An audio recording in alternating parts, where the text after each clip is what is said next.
আপনারা ইতিমধ্যে দেখেছেন সোশ্যাল মিডিয়া এবং কিছু নিউজ মিডিয়ায় যে কুষ্টিয়ায় একজন কথিত পীরকে ধর্ম অবমাননার দায়ে এলাকাবাসী ক্ষুব্ধ হয়ে তাকে দুনিয়ার থেকে মাইনাস করে দিয়েছে। এখন প্রথম কথা হলো যে আমরা এটা চাই না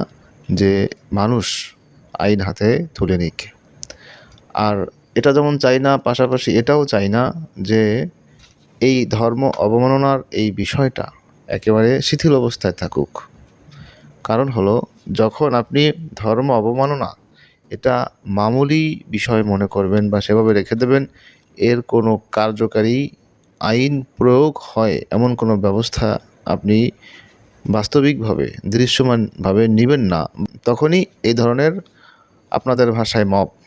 ততদিন এই মব আমি কিভাবে ফেরাতে পারবো? তো এজন্য আপনারা যদি চান, রাষ্ট্র পরিচালক যারা, প্রশাসনে যারা, বিভিন্ন ইয়াতে যারা আছেন, মানবাধিকার কর্মী বলেন, যারাই আছেন, মিডিয়া আছেন, যারা এটা চান যে এটা বন্ধ হোক,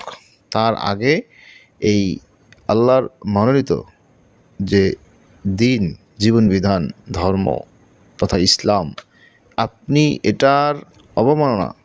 করার বিরুদ্ধে আইন করেন এবং আইন প্রয়োগের পরিবেশ এবং ব্যবস্থা তৈরি করেন। আপনি এই যে ঘটনা বা দুর্ঘটনা, এটা আপনা আপনি বন্ধ হয়ে যাবে।